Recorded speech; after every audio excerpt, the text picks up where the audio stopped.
আসসালামু আলাইকুম। আজকে প্রাথমিক শিক্ষক সমিতির পক্ষ থেকে জাতীয় বেতন কমিশন যে গঠন করা হয়েছে সেখানে যাওয়া হয়েছিল। সেখানে একটি প্রস্তাব এবং মতামত তাদের কাছে দেওয়া হয়েছে। আপনারা এই ছবিতে দেখতেই পারতেছেন যে এখানে বদিউল আলম মজুমদার এবং জাকির আহমেদ খান এই ছবিতে আছে।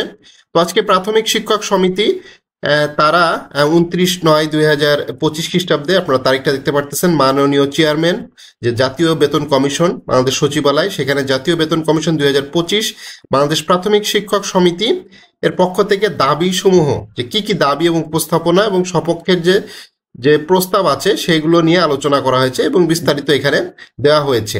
তো এইটা নিয়ে আসলে আজকের যে ভিডিওটা সেটা করতেছি। সেটা হচ্ছে প্রস্তাবিত যে দাবি, সেটা হচ্ছে জাতীয় বেতন কমিশন 2025 6 সদস্য বিশিষ্ট পরিবারের জীবনযাত্রার ব্যয় হিসাব করে বাংলাদেশ প্রাথমিক শিক্ষক সমিতি দাবি ও প্রস্তাবনা ও যৌক্তিকতা নিম্নরূপ আলোচনা করা হলো। প্রস্তাবিত যে দাবি সেটা হচ্ছে 1:4 অনুপাত সর্বনিম্ন বেতন স্কেল 35,000 টাকা এবং সর্বোচ্চ বেতন স্কেল 1,40,000 টাকা জাতীয় বেতন স্কেল 2025 পহেলা জুলাই 2025 থেকে কার্যকর করার দাবি করছি।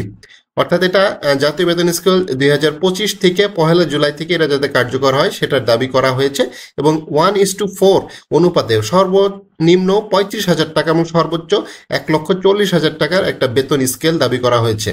দাবির সপক্ষে তারা যুক্তি দিয়েছে 2015 সালে সর্বনিম্ন বেতন স্কেল ছিল 4,100-কে দ্বিগুণ করে 8,250 টাকা করা হয়েছে। সেই হিসেবে 2020 সালে পে স্কেল হলে 8,250-কে দ্বিগুণ করা হতো, অর্থাৎ 16,500 করা হতো।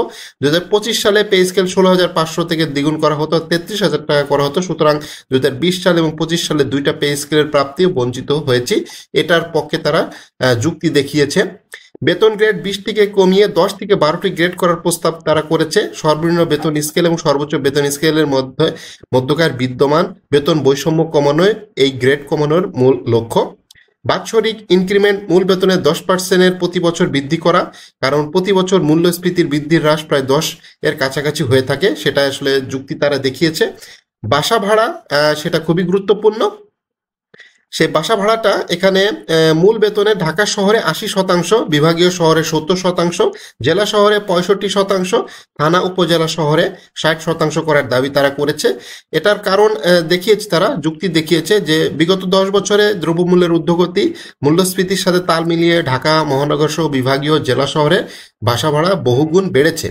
চিকিৎসা ভাতা 10,000 টাকার করার প্রস্তাব করেছে তারা। সরকারি হাসপাতালের ফি, চিকিৎসা ও বেসরকারি হাসপাতালের হাফ চিকিৎসা সুবিধার চালুর দাবি তারা করেছে। বর্তমানে একজন রোগীর ডাক্তার ফি 1,200 থেকে 2,200 টাকা, রিপোর্ট দেখানো ফি 500 থেকে 600 টাকা। একজন রোগীর রোগ নির্ণয়ের জন্য বিভিন্ন টেস্ট বাবদ 5,000 থেকে 7,000 টাকা আরও বেশি অর্থের প্রয়োজন হয়। 6 সদস্য বিশিষ্ট পরিবারের চিকিৎসা ব্যয় 10,000 টাকা অনেক বেশি। শিক্ষা ভাতার ক্ষেত্রে 2 সন্তানের ক্ষেত্রে 1,000 টাকা এবং এক সন্তানের ক্ষেত্রে 2 সন্তানের ক্ষেত্রে 10,000 টাকা, দুঃখিত, 2 সন্তানের ক্ষেত্রে এখানে 10,000 টাকা এবং এক সন্তানের ক্ষেত্রে 5,000 টাকা নির্ধারণ করা হয়েছে। এটার সপক্ষে তারা যুক্তিটা দেখিয়েছে বর্তমানে শিক্ষা ব্যয় ব্যাপক হারে বৃদ্ধি পেয়েছে। কোনো কোনো জায়গায় শিক্ষা ব্যয় প্রায় 10 গুণ বৃদ্ধি পেয়েছে। যাতায়াত ভাতা 3,000 টাকার প্রস্তাব তারা করেছে, বাস্তবতার সাথে সামঞ্জস্য রেখে প্রস্তাব করা হয়েছে। টিফিন ভাতা, লাঞ্চ ভাতা দৈনিক 200 টাকার পরিবর্তে মাসিক 6,000 টাকা প্রস্তাব করা হয়েছে। বাস্তবতার সাথে সামঞ্জস্য রেখে এই প্রস্তাবটা করা হয়েছে। ধোলাই ভাতা 600 টাকা তারা দাবি করেছে, বাস্তবতার সাথে সামঞ্জস্য রেখে এটা করা হয়েছে। চাকরি বেতন ভাতাদি আদেশ 2009 এবং ধারাবাহিকতা চাকরি বেতন ও ভাতাদি আদেশ 2015 সংশোধন পূর্বক ন্যায় সিলেকশন গ্রেড ও টাইম স্কেল পুনর্বহাল করে পূর্বের ন্যায় 3টি টাইম স্কেল ও সিলেকশন গ্রেড পুনর্বহালের প্রস্তাব তারা করেছে। ব্লক পোস্ট ও পদোন্নতি বঞ্চিত সরকারি কর্মচারীদের জন্য চাকরি বেতন ভাতা আদেশ 2015 সিলেকশন গ্রেড ও টাইম স্কেল রহিত করে 10 থেকে 16 বছরের উচ্চতর গ্রেড প্রস্তাব, কারিগরি সীমাবদ্ধতা, ভুল ত্রুটি স্বয়ংসম্পূর্ণ এবং চাকুরি 10 থেকে 16 বছরের এমনকি 20 বছরের উচ্চতর গ্রেড প্রাপ্তির ক্ষেত্রে বঞ্চিত আছে বিধায় এই প্রস্তাবটা করা হয়েছে। তো পেনশনারদের ক্ষেত্রে এখানেও কিছু প্রস্তাব করা হয়েছে।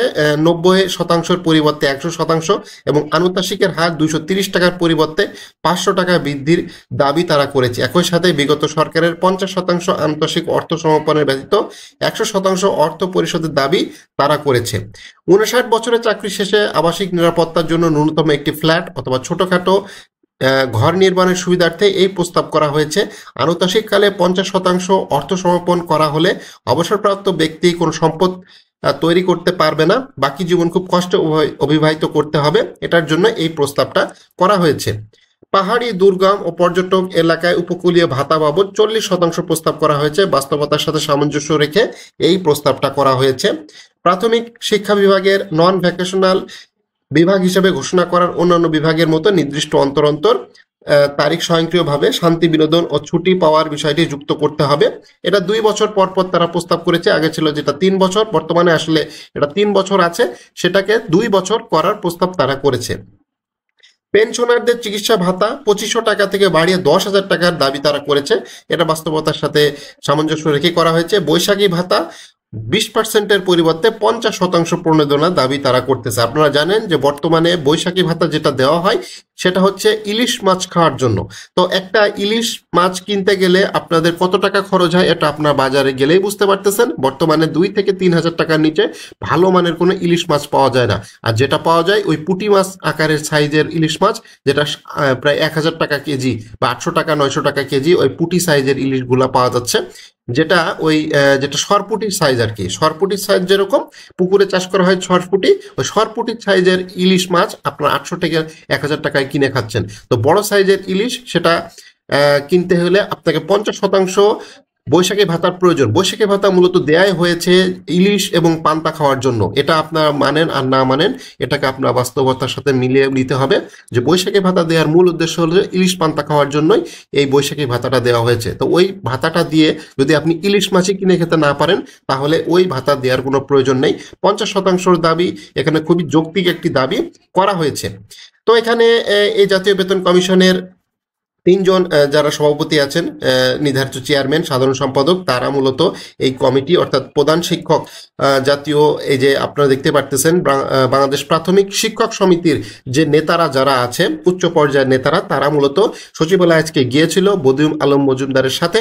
সেখানে যে জাকির আহমেদ খানের সাথে তারা দেখা করেছে। দেখা করে এই যে প্রস্তাবটা আপনারা দেখতে পারতেছেন ভিডিওতে, আমি বিস্তারিত পড়ে শোনালাম। এই প্রস্তাবটা, এই তাদের যে মতামত সেইটা তারা পেশ করেছে। অলরেডি জাতীয় বেতন কমিশন একটি অনলাইনে জরিপ চালাচ্ছে এবং বাংলাদেশ পরিসংখ্যান ব্যুরোকেও একটা দায়িত্ব দিয়েছে যে আপনারা মাঠ পর্যায়ে, তো প্রান্তিক পর্যায়ে যে আপনারা তথ্য সংগ্রহ করে আমাদেরকে দিবেন। এছাড়াও আপনি ঘরে বসেও অনলাইনে এই জাতীয় বেতন কমিশনে মতামত দিতে পারবেন। কত টাকা বাড়তে পারে, গ্রেডের কি অবস্থা, এটা নিয়ে বিস্তারিত ভিডিও আসতেছে, আপনারা ওয়েট করেন। বিস্তারিত ভিডিও, এই যে অনলাইনে কিভাবে আপনারা পূরণ করবেন, কি কি প্রশ্ন আপনার সামনে আসতে পারে সে বিষয়ে বিস্তারিত ভিডিও খুব শীঘ্রই আসতেছে। তো এই বাংলাদেশ প্রাথমিক শিক্ষক সমিতির যে নেতারা আছে তারা আজকে গিয়েছে সচিবালয় যে এই যে প্রস্তাবটা দিয়েছে খুবই যুক্তিসঙ্গত প্রস্তাব। সর্বনিম্ন 35,000 টাকা, সর্বোচ্চ 1,40,000 টাকা বেতন প্রস্তাব, অর্থাৎ সিলেকশন গ্রেড সহ বিভিন্ন ভাতা বৃদ্ধি সহ বেশ কিছু প্রস্তাব, এখানে অনেক প্রস্তাব এখানে আছে। তো আপনার ভিডিওটা প্রথম থেকে শেষ পর্যন্ত কন্টিনিউ করলে বিস্তারিত জানতে পারবেন। ধন্যবাদ।